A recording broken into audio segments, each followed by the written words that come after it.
Gujarat ફર્સ્ટનું buzzer વાગી ચૂક્યું છે અને સ્થાનિક સ્વરાજ્યની ચૂંટણી 16 તારીખે અહીંયા મતદાન થવાનું છે। જો કે જ્યારે પણ ચૂંટણી આવે છે ત્યારે રાજકીય પક્ષો તેમની જે હલકાઈ છે તે વારંવાર બતાવે છે। ક્યારેક હિન્દુ મુસલમાન કરે છે, ક્યારેક ખરીદવામાં આવે છે, ક્યારેક એવી એટલી હદ મચાવી નાખે છે કે લોકો વિચારતા થઈ રહ્યા છે કે શું આ રાજનેતા છે કે શું રાક્ષસ છે, એવી વાતો કરતા હોય છે। અને હવે તો હદે આવી છે કે આ લોકો ધમકી પણ આપતા થઈ ગયા છે। જી હા, વડોદરાના જે નેતાઓ છે તે ખુલ્લેઆમ મંચ પરથી ધમકી આપે છે અને કહે છે કે જો મત નહીં આપો તો તમારું મકાન અમે ધરાશાયી કરી નાખીશું। અત્યારે બુલડોઝર કલ્ચર આખા દેશમાં પ્રચલિત છે।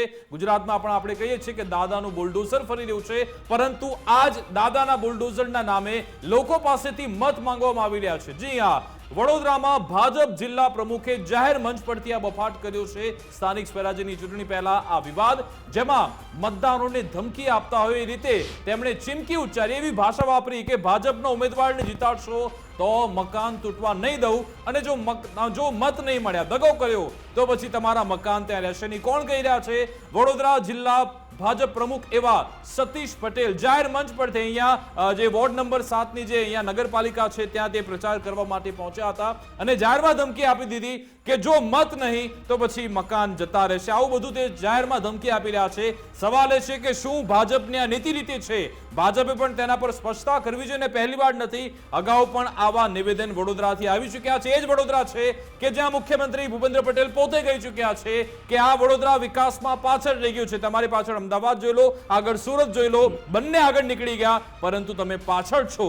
વિકાસ કાર્યોને બદલે, વિકાસ કાર્યોથી મત મેળવવાને બદલે આ લોકો ધમકીના સૂર વાપરી રહ્યા છે, મકાન બુલડોઝરની ધમકી આપી રહ્યા છે। મુફદ્દલ આ જે બુલડોઝર કલ્ચર ચાલી રહ્યું છે તેનો ફાયદો આ લોકો ઉઠાવે છે। ભાજપ નેતાઓએ પણ તે બાબતે સ્પષ્ટતા કરવી જોઈએ। વિકાસ, આ જે સભા હતી જ્યાં આ શબ્દો ઉચ્ચારાયા એ કરજણ નગરપાલિકાની ચૂંટણીને લઈને પ્રચાર સભા હતી। એ સમયે ત્યાં જે હાજર હતા મંચ પર એ તમામે ભાજપનો ખેસ પહેર્યો હતો। મંચની નીચે પણ ભાજપના કાર્યકરો મોટી સંખ્યામાં હાજર હતા। મને સવાલ એ થઈ રહ્યો છે, હમણાં હું સંભળાવું છું એ નિવેદન કે જે આપ્યું છે, મને સવાલ એ થઈ રહ્યો છે કે શું નેતાજી એ વાતથી અજાણ છે કે જ્યારે ચૂંટણીની આચાર સંહિતા લાગુ હોય ત્યારે અને સામે મતદાર તમને સાંભળી રહ્યા હોય, તમે જાહેર મંચથી ભાષણ કરી રહ્યા હો તો કોઈને પણ તમે લોભ, લાલચ, મોહ, પ્રલોભન, ચીમકી, ધમકી ન આપી શકો? શું એમની પાસે આ વાતનું જ્ઞાન છે ખરું? મને નથી લાગતું કે જે સ્તરના એ નેતા છે એમની પાસે જ્ઞાન ન હોય।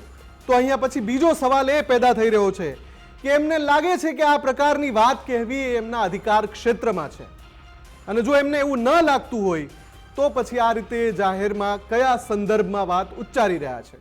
જે વસ્તીની વાત થઈ રહી છે અથવા તો જે મકાન તૂટવાની વાત થઈ રહી છે તેની લીગાલિટીનો કોઈ મુદ્દો નથી અહીંયા, એ હું સ્પષ્ટ કરી દઉં। એ મકાન ઇલીગલ છે અથવા તો એના ઉપર બુલડોઝર ફરવું જોઈએ કે ન ફરવું જોઈએ એ વહીવટી તંત્રનો વિષય છે, લાગતા વળગતા દસ્તાવેજીકરણનો વિષય છે। માત્ર મુદ્દો એટલો છે કે જો તમે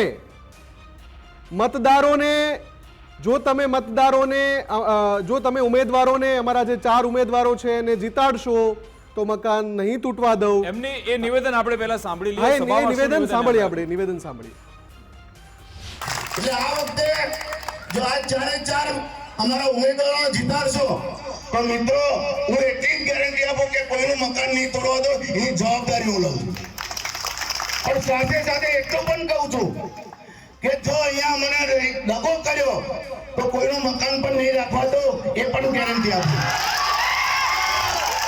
તો આપણી સાથે વડોદરા ભાજપના જિલ્લા પ્રમુખ સતીશ પટેલ છે કે જેનો વિડીયોનો એક અંશ આપ સાંભળી રહ્યા હતા। સતીશભાઈ, સ્વાગત છે આપનું ગુજરાત ફર્સ્ટમાં મુદ્દાની વાતમાં। મારો સવાલ એ છે સાહેબ કે ચૂંટણીની આચાર સંહિતા લાગુ છે, જાહેર મંચથી આપ સંબોધન કરી રહ્યા છો અને જે અંશ મેં આપને સંભળાવ્યો કે ભાજપના ઉમેદવારોને જીતાડશો તો મકાન તૂટવા નહીં દઉં, પણ જો દગો કર્યો તો મકાન રહેવા નહીં દઉં, શું આ સંવાદ યોગ્ય છે ખરો?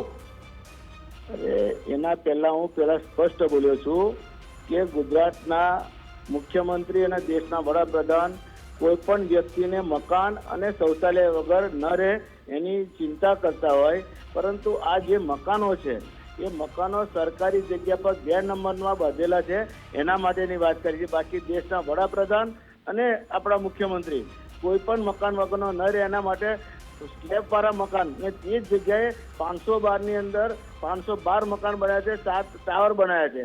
એમાં ગરીબો માટે મકાનો ઘણા બધા મફત આપેલા છે. પણ આ જે જગ્યાની વાત કરી એ બિલકુલ ગેરકાયદેસર બરોડા સિટીમાં હોય કે કોઈ પણ સિટીમાં ગેરકાયદેસર હોય કે તૂટતા હોય છે એના માટેની વાત કરી. સતીશભાઈ, હમણાં હું જ્યારે કમેન્ટ્રી કરી રહ્યો હતો આ ન્યૂઝ પર ત્યારે તમને મારો અવાજ સંભળાતો હશે કે નહીં મને ખબર નથી, પણ ત્યારે મેં કહ્યું કે જગ્યાની લીગાલિટી કે દસ્તાવેજીકરણની વાત હું નથી કરી રહ્યો. તમે જે એવું કહ્યું કે જો તમે નહીં જીતાડો તો આ જે ચીમકીની ભાષા આપ કઈ રીતે વાપરી શકો, કયા અધિકાર ક્ષેત્ર અંદર વાપરી શકો? અને જે રીતે સામેના ઉમેદવાર ત્યાં લોકોને દબાવીને ધમકાવીને મતો લે છે એના માટે મતદારો ફુલાસીને બહાર આવે એના માટે મેં વાત કરી. પણ સતીશભાઈ, વિડીયો તો તમારો આવી રહ્યો છે, એમનો તો વિડીયો બહાર આવશે તો અમે એમને સવાલ પૂછીશું. હા, એ બરાબર છે, પણ બાકી દેશના વડાપ્રધાન અને મુખ્યમંત્રી કોઈ પણ મકાન વગર ન રહે એના માટેનું મેં પણ ભાષણમાં બોલેલું હતું. પણ એ તમારી વાત સાથે સહમત છું. તમે વાત કરી, અમે સંબોધન તમારું સાંભળ્યું, તમે પ્રધાનમંત્રી મોદીની વાત કરી, મુખ્યમંત્રીની પણ વાત કરી, પરંતુ સાથે તમે એમ પણ કહો છો કે વોટ આપશો, જીતાડશો તો મકાન સુરક્ષિત રહેશે, જો વોટ નહીં મળે, મત નહીં મળે તો મકાન તોડીશ, એવું તમે કહો છો. સ્વીકારો છો તમે કે નહીં સ્વીકારતા? કહો. એ જે વાત કરી એમને 512 માં ઘણા બધા મકાનો ખાલી છે અને બાકીના કુછે તો નવા બાંધી આપીશું, પણ આ ગેરકાયદેસર જગ્યા હોય એ જગ્યા તો આમાં એવું લાગી રહ્યું છે કે ગેરકાયદેસર બાંધકામને તમે સમર્થન આપી રહ્યા છો. મત મળી ગયા તો તમારા બધા ગેરકાયદેસર બાંધકામ સુરક્ષિત રહેશે એવો મેસેજ જઈ રહ્યો છે. અરે મત મળી જાય, જીતી જાય તોય એમને એ જગ્યાના બદલે ના, તમે ચોખ્ખું કહો છો એમાં કે જો તમારા મત નહીં મળ્યા તો ભાઈ તમારા મકાન. સતીશભાઈ, તમારે સાંભળવું હોય તો હું ફરીવાર એ પ્લે કરું. એકવાર ફરી સાંભળો. સતીશભાઈ, તમે સાંભળી લો, તમે સાંભળી લો, તમારા શબ્દો સાંભળી લો. એટલે આ વખતે જો આ 4 અમારા ઉમેદવારો જીતાડશો તો મિત્રો હું એટલી જ ગેરંટી આપું કે કોઈનું મકાન નહીં તોડવા દો, એની જવાબદારી હું લઉં છું. પણ સાથે સાથે એટલું પણ કહું છું કે જો અહીંયા મને દગો કર્યો તો કોઈનું મકાન પણ નહીં રાખવા દો, એ પણ ગેરંટી આપું. સાંભળ્યું સતીશભાઈ? દગો કર્યો તો મકાન રાખવાની દો, આ ધમકી નથી તો શું છે? પહેલા મેં કહ્યું છે આપણે કોઈ ગરીબો માટે, અમે ગરીબોને કોઈને પણ મકાન વગરના નહીં રહીએ એના માટેની પણ અમે વાત કરી છે. આપણે સાહેબ સ્વીકારી લો કે ભૂલ થઈ ગઈ, જીભ લપસી ગઈ, તમે ફરી માફી માંગી શકો છો. તમે એમ ના કહી શકો કે હું બોલ્યો જ નથી અથવા તો બીજો સંદર્ભ. ભૂલ થઈ ગઈ, માફી માંગી લઈએ છે. બિલકુલ બિલકુલ, આપ માફી માંગો છો સતીશભાઈ? પણ એમને જે છેલ્લું વાક્ય ઉચ્ચાર્યું એમ ઉચ્ચાર્યું કે હા ઠીક છે, ચલો ભૂલ થઈ ગઈ, હું માફી માંગુ છું. આવું જ કંઈક સંભળાવ્યું મને. પીસીઆર ટીમ શું આવું જ બોલ્યા છે સતીશભાઈ? કન્ફર્મ કરજો આ વાત, આવું જ બોલ્યા છે? મને કાનમાં ખાલી મેસેજ આપી દો. બિલકુલ, મને પીસીઆરે કન્ફર્મ કર્યું છે કે સતીશ પટેલે ગુજરાત ફર્સ્ટ પર માફી માંગી છે. એમણે કહ્યું કે હું આવો શબ્દ બોલ્યો છું અને આ વાક્ય હું જે બોલ્યો છું એના માટે માફી માંગુ છું. એનો અર્થ એવો થયો કે નેતાઓ જ્યારે જાહેર મંચ પર જાય છે, આ વાત હંમેશા અમે કહેતા આવ્યા છીએ. મેં એટલે જ પહેલા કહ્યું સત્તાનું મદ મને ખબર હતી, એ લોકોને મને ખબર હતી કે આપણી જોડે સત્તા છે, આપણી જોડે પાવર છે, આ લોકો શું આપણું કરી લેવાનું, એટલે પછી આચાર સંહિતા એમના મનમાં હોતી જ નથી. આપણે એમને જોડ્યા પહેલા જ મેં કહ્યું, આપણે એમને જોડ્યા પહેલા જ મેં એમને કહ્યું આ વાત મેં કરી હતી. મેં આ વાત બહુ સભાનતા સાથે એટલે જ કરી હતી, મને ખબર હતી કે આમાં જવાબ આવો આવશે. મેં કહ્યું હતું કે શું નેતાજી નથી જાણતા કે આચાર સંહિતા લાગુ છે, ત્યારે તમે મતદારોની સામે જાહેર મંચ પર કોઈ લોભ, કોઈ મોહ, કોઈ પ્રલોભન, કોઈ ચીમકી કે કોઈ ધમકી ન આપી શકો. યા તો પછી તમે આને તમારો અધિકાર ક્ષેત્ર સમજો છો. ચલો માની લો મુફદ્દલ, માની લો કે એ ભાઈથી ભૂલ થઈ ગઈ, સતીશભાઈથી ભૂલ થઈ ગઈ, તો બીજા નેતાએ ભૂલ સુધારવાની હોય. પરંતુ આમાં આ બીજા નેતા છે, વડોદરાના શહેરના જે પ્રમુખ છે વિજય શાહ, એ તો એક ડગલું આગળ વધી ગયા. એમણે કહ્યું, સાહેબે કીધું, એના પર મોહર મારે છે કે ભાઈ જો તમે એમને વોટ નહીં આપો તો તમારા મકાન વિજય શાહ જે એવી ચીમકી આપી. વડોદરા મુફદ્દલ માની લો આપણે બે વાતચીત કરી રહ્યા છે, મારાથી શબ્દ બોલવામાં કોઈ ભૂલ થઈ ગઈ તો તમારી જવાબદારી છે કે તમે એને સુધારો કે વિકાસ તમે આમાં ખોટા જઈ રહ્યા છો. પરંતુ તમે પણ એને આ વાતને આગળ વધારવાનો મતલબ કે તમારી નીતિ રીતિ જે છે બધાને સમર્થન આપો છો. મેં કહ્યું ને શરૂઆતમાં કે બધા ભાજપના નેતા મંચ પર બેઠા હતા, કાર્યકરો નીચે બેઠા હતા. આ બધા શબ્દો, બધા વાક્યો ખૂબ મહત્વના છે. અને વિજય શાહ કે જે ઓલરેડી આની પહેલા વિવાદમાં આવી ચૂક્યા છે, એમનું એક જે નિવેદન અગાઉ પણ વાયરલ થયું હતું, એ વખતે ચૂંટણી ટાણે જ થયું હતું મારા ખ્યાલ. ચૂંટણી પછી આજે નવા સાંસદ ચૂંટાઈ આવે ત્યારે એમના સન્માન ઉત્સવમાં તેમણે કહ્યું હતું કે જે વોર્ડમાંથી આપણને મત ના મળતા હોય ત્યાં તમારે ફંડ વાપરવાની કોઈ જરૂર નથી. મને ખબર છે અગાઉ કોર્પોરેશન કે કે વિધાનસભા કે લોકસભામાં કયા વોર્ડમાંથી વોટ નથી મળતા ત્યાં તમે ફંડ વાપરતા જ નહીં, જાહેરમાં તેમણે નિવેદન ચૂંટણી કર્યું પત્યા હતું. પછી હતું. બિલકુલ, ચૂંટણી પત્યા પછી આ હતું. આચાર સંહિતા લાગુ છે, માથે ચૂંટણી છે અને તમે જાહેર મંચ પરથી બોલી રહ્યા છો. મુદ્દો એ અગત્યનો છે કે તમે જાહેર મંચથી સંબોધન કરી રહ્યા છો, સભાનતાપૂર્વક તમને ખબર છે કે તમે શું બોલી રહ્યા છો. જો જીતાડશો તો, જો અને તો વાળી, અને જો હરાવશો, જો દગો કર્યો તો અમે આમ કરશું, જો જીતાડશો તો તમે આમ વિજય કરશો. શાહનું એ નિવેદન આપણે સાંભળી લે, કેવી રીતે સમર્થન કર્યું તેમણે સતીશભાઈને નિવેદન. જી, સતીશભાઈએ જાહેરમાં આ જિલ્લાના અધ્યક્ષ તરીકે કહ્યું છે કે ભાજપ હશે તો જ આ મકાનો રહેશે, ભાજપ નહીં હોય તો આ મકાનો રહેશે નહીં. અને પાર્ટીના અધ્યક્ષ જ્યારે વાત કરે, સાથે ધારાસભ્ય બેઠા હોય, ત્યારે આપણે સમજી લેવાની જરૂરિયાત છે કે કોઈની પણ શરમ આવ્યા વગર, કોઈનાથી પણ ડર રાખ્યા વગર આ વખતે મત આપવાનો છે તે ભારતીય જનતા પાર્ટીને આપવાનો છે. બંને શહેર પ્રમુખ અને જિલ્લા પ્રમુખ જાહેર મંચ પરથી ધમકી આપે છે, તો આમાં પછી હવે ભાજપનું મોવડી મંડળ કદાચ સાંભળતું હશે ને તેમને ખબર હશે, તેમના આ સમાચાર તેમના સુધી પહોંચ્યા હશે, એમણે આ બાબતે સ્પષ્ટતા પણ કરવી જોઈએ અને આ બાબતે કોઈ નિર્ણય પણ લેવો જોઈએ. અને વાત કરું છું, તમે આચારસંહિતાની વાત કરી, ઇલેક્શન કમિશન ક્યાં છે? જ્યાં પણ આવી સભા થતી હોય છે, ઇલેક્શન કમિશનના મારો તો અધિકારીઓ પહેલો સવાલ કર્મી વિપક્ષ ત્યાં પર પણ પહોંચતા છે. હોય છે, તો એ લોકો શું રેકોર્ડિંગ નથી મારે કરતા, નથી વિપક્ષને પણ સાંભળતા સવાલ કે પૂછવો છે. આચારસંહિતાનું ઉલ્લંઘન થઈ રહ્યું છે? મારી જાણકારીમાં નથી, મારે વિપક્ષને પણ એ સવાલ પૂછવો છે. જોડાઈ જાય તો નિશાંતભાઈ જોડાઈ ગયા છે. નિશાંતભાઈ, સ્વાગત છે ગુજરાત ફર્સ્ટમાં. મુદ્દાની વાતમાં અમે હમણાં ખૂબ જ આક્રમકતાથી જ્યારે સતીશભાઈ પટેલને સવાલ પૂછ્યા તો પહેલા તો એમણે કહ્યું કે મારી વાતને તમે કાપીને દેખાડી છે, આગળ હું આમ બોલ્યો છું, તેમ બોલ્યો છું, પણ અંતે એમણે ગુજરાત ફર્સ્ટ પર માફી માંગી લીધી કે હા, આવું નિવેદન મારે ન આપવું જોઈએ, હું માફી માંગુ છું. મારો સવાલ તમને એમ છે કે હંમેશા તમારી પાસે મુદ્દા હોય છે, આ મુદ્દામાં આ જે મંચ ઉપરથી મતદારોને કથિત રીતે ધમકી આપવાનો જે મુદ્દો છે, એમાં શું તમે ચૂંટણી પંચ પાસે ગયા છો અત્યાર સુધી કે હજુ સુધી નથી ગયા? મારી એક વાત સમજવા જેવી છે. જી. ચૂંટણી પંચ ભારતીય જનતા પાર્ટીના ઈશારે ચાલે છે. તમે સંસદમાં પણ રાહુલ ગાંધીજીની 2 દિવસ પહેલાની પ્રેસ જોઈ હશે. એટલે ચૂંટણી પંચ પાસે કમ્પ્લેન કરવી ના કરવી વિષય એ નથી, વિષય એ છે નિશાંતભાઈ, કે આ નિશાંતભાઈ, ભારતીય જનતા પાર્ટીની પ્રક્રિયાના ભાગરૂપે તો માનસિકતા- તમારે ફરિયાદ કરવી જોઈએ ને કે આ રીતનું આમનું ના, મંચ ઉપરથી. બિલકુલ બિલકુલ હા. આજની ઘટના તો છે. તમે વિડીયો કર્યું છે કે અમારી નહીં? હું પાસે- પહેલા એમ પૂછું છું, હું તમે તમને કરી એ છે જ કહેવા ફરિયાદ? માંગુ છું કે હું તમને એ જ કહેવા માંગુ છું કે વિડીયોનું ઓથેન્ટિસિટી, અમે પણ વિડીયો જોયો છે, અમારા નેતાઓએ પણ જોયો છે પ્રદેશના, અને આ વિડીયો ઉપર જે પણ પ્રકારની એક્શન લેવાની હશે, તમામ પ્રકારની એક્શન અમારી પાર્ટી લેશે. કારણ કે કરજણ નગરપાલિકામાં અમે પણ, અમારા કેન્ડિડેટ પણ મજબૂતાઈથી લડી રહ્યા છે. પણ કહેવાનો વિષય એ છે કે આ ભારતીય જનતા પાર્ટીની માનસિકતા છે, એમાં સતીશ પટેલનો વાંક અને નથી. તમે આ અમારું ભારતીય મટીરિયલ જનતા પણ વાપરી પાર્ટીની શકો છો, માનસિકતા કારણ કે છે. સતીશજી હું તમને આ જ મંચ પર સતીશ પટેલે માફી માંગી છે કે હું માફી માંગુ છું. તમને- જો તમે આ ઓથેન્ટિક ઉપયોગ ના કરી હોત, શકો છો. જો વિડીયો હું તમને ઓથેન્ટિક ના હજી હોત પણ તો એ આગળ- માફી ના માંગે, એમ કહેત કે મારો વિડીયો અલ્ટર કરેલો છે, આ મારો વિડીયો કે મારો અવાજ નથી, પણ એમણે માફી માંગી છે.